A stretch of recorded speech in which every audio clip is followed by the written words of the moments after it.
Good morning guys. তো সকাল সকাল আমরা ব্রেকফাস্ট করতে চলে এসেছি। পরোটা আর ঘুগনি আর সাথে ডিমের অমলেটও ছিল, সেটার ভিডিও আমি করতে ভুলে গেছি। তো দেন আমরা ব্রেকফাস্ট করার পর বেরিয়ে পড়েছি একটু ঘুরো ঘুরো করতে। আমরা যাব উদয়পুর।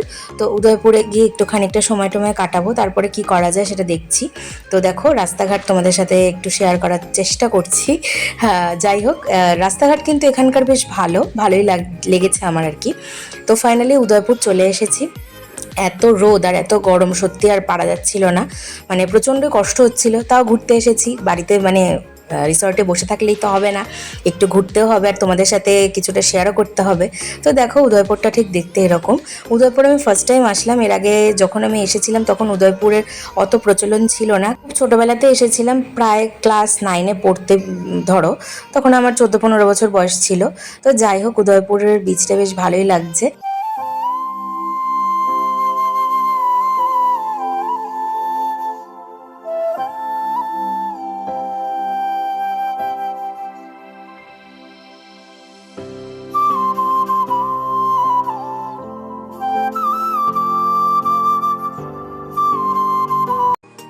তো দেখো আমরা বেশ সমুদ্রটা এনজয় করছি, আমি আর দিদি।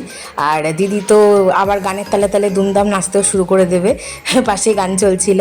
তো প্রচণ্ড গলা শুকিয়ে যাওয়ার ফলে এরপর একটা ডাব খেতেই হবে। তো দীঘায় আসবো আর ডাব খাবো না, সেটা কখনো হতেই পারে না। তো ডাবগুলোর কিন্তু বিশাল দাম ছিল, আর অবশ্য এইসব জায়গাতে একটু দাম বেশিই থাকে, বাট অনেকটা ডাবের জলও ছিল আর শ্বাসও ছিল অনেকটা। তো এরপর আমরা উদয়পুর থেকে চলে যাচ্ছি সোজা নিউ দীঘা, যেখানে আমাদের রিসর্ট। তো ওখানে গিয়ে আমরা দুপুরের লাঞ্চটা করব, কারণ শরীর আর দিচ্ছে না, জাস্ট খুব গরমে মানে কষ্ট হচ্ছিল। তো লাঞ্চে আমরা চিকেন থালি নিয়ে নিয়েছিলাম, 150 টাকা করে প্লেট ছিল। তো তার মধ্যে ছিল আলু ভাজা, পেঁয়াজ, লঙ্কা, লেবু, ডাল, পালং শাকের তরকারি, আলু পটলের তরকারি, আর শেষ পাতে ছিল চিকেন। চিকেনের পিসগুলো বেশ বড় বড় ছিল আর খেতেও খুব টেস্টি ছিল, আর বেশ স্পাইসি ছিল, ধনেপাতা দেওয়া ছিল, বেশ ভালোই লাগছিল খেতে। আমার চিকেনটা খেতে কিন্তু খুবই ভালো লেগেছে। তো তারপরে ফিরে এসে আর এক ফোঁটা রেস্ট না করে আমরা আবার দেখো সুইমিং পুলে নেমে গেছি এইসব করতে। তো বিশাল মজা করেছি সেদিনকে। দুপুর 3:30-র সময় আমরা পুলে নেমেছি আর উঠেছি সন্ধ্যে 6:30টায়। যতক্ষণ না পুলের লাইট জ্বলেছে তার আগে অবধি আমরা পুরো মানে নেচেই গেছি, পুলের মধ্যে উঠিনি। তো মানে মানে ক্রমে আমাদের কোনো জ্বরটা সর্দি কাশি হয়নি, থ্যাংক গড। তো দেখো আমরা কীভাবে নাচানাচি করছি আর কতটা মজা করছি।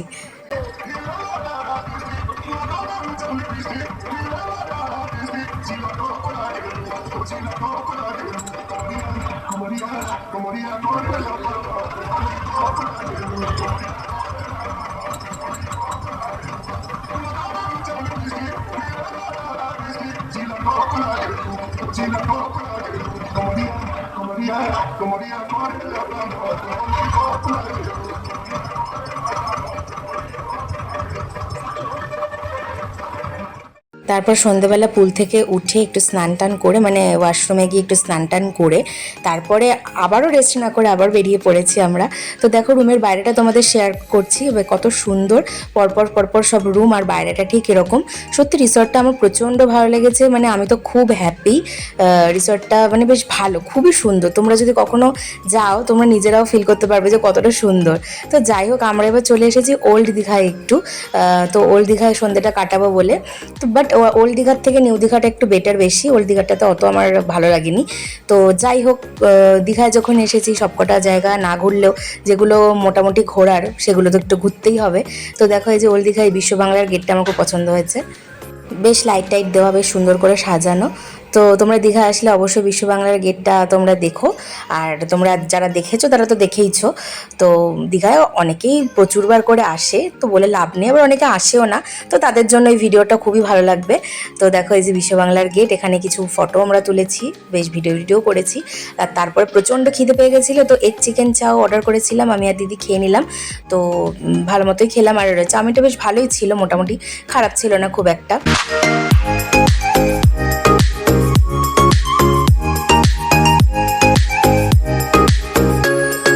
তো তারপরে দেখো এখানে লেখা ছিল আই লাভ দীঘা, এই লেখাটাও আমার কাছে খুব ভালো লেগেছে, তাই সেটাও তোমাদের সাথে টুক করে শেয়ার করে দিলাম।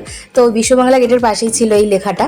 তো তারপরে আমরা এবার চলে যাচ্ছি আবার নিউ দীঘার উদ্দেশ্যে। ওখানে কিছু কেনাকাটি করার ইচ্ছা আছে। তো রাস্তাটা দেখো কি ভালো লাগছে, ওপরে আকাশে চাঁদ দেখা যাচ্ছে আর কি সুন্দর অন্ধকার রাস্তা। আমার এত ভালো লাগছে, এই জন্য তোমাদের সাথেও এই মানে পরিবেশটা একটু শেয়ার করলাম। খুব সুন্দর লাগছিল আমার কাছে। তো এরপর আমরা নিউ দীঘায় গিয়ে তারপরে কি কি করি সেটা তোমাদের সাথে শেয়ার করব। আর এই যে দেখতে পাচ্ছ এই বড় একটা মানে দীঘালি একটা, এটা একটা রিসর্ট ছিল। তো এটা কিন্তু একটা ভুতুড়ে কাণ্ড আছে। তো কাণ্ডটা সবটা আমি জানি না, ওখানকার টোটো দাদারাই বলছিল যে এখানে কিছু একটা ঘটনা আছে, তারপরে রিসর্টটা বন্ধ হয়ে যায়। তারপরে একটা সাইড বন্ধই থাকে, এখনও বন্ধই আছে, আর একটা সাইডে এখন সরকারি কাজকর্ম চলে। তো এইটুকুই আমি শুনেছি। তো কিছু একটা ঘটনা হয়তো ঘটেছিল, কিন্তু অতটা বেশি ঘাটায়নি। তো যাই হোক, এই যে সেই পুরীর আদলে যে জগন্নাথ মন্দিরটা, সেটা দেখো তোমাদের সাথে দেখাচ্ছি। সন্ধ্যেবেলা এরকম দেখতে লাগে, বেশ ভালোই লাগছে। তো এটা তৈরি হওয়ার পর কিন্তু আরও সুন্দর দীঘা জমজমাট হয়ে যাবে। আর নেক্সট টাইম হয়তো তোমাদের সাথে এটা শেয়ারও করতে পারবো যখন আসবো। তো জানি না কবে আসবো, দেখা যাক আবার কবে দীঘায় আসা যায়। তো চলো এরপর নেক্সট তোমাদের সাথে কী কী শেয়ার করা যায় তো দেখি। এবার নিউ দীঘায় যাব। তো নিউ দীঘায় ফাইনালি চলে এসেছি। নিউ দীঘার রাস্তাঘাটগুলো দেখো বেশ জমজমাট, বেশ লাইট টাইট জ্বলছে, বেশ ভালো লাগছে। মানে দীঘার রাস্তাঘাটটা মোটামুটি ভালোই লেগেছে। আর ভালো লাগারই কথা, এটা একটা মানে দেখো মানে কি বলবো আর, মানে এটা দেখার মতো জায়গা, তো ভালো লাগারই কথা। তো তারপর নিউ দীঘা থেকে কাঁকড়া কিনে নিয়ে এসেছিলাম, তো কাঁকড়াটা বাড়িতে এনে খেলাম। তারপরে রাতের ডিনারও অর্ডার করে দিলাম।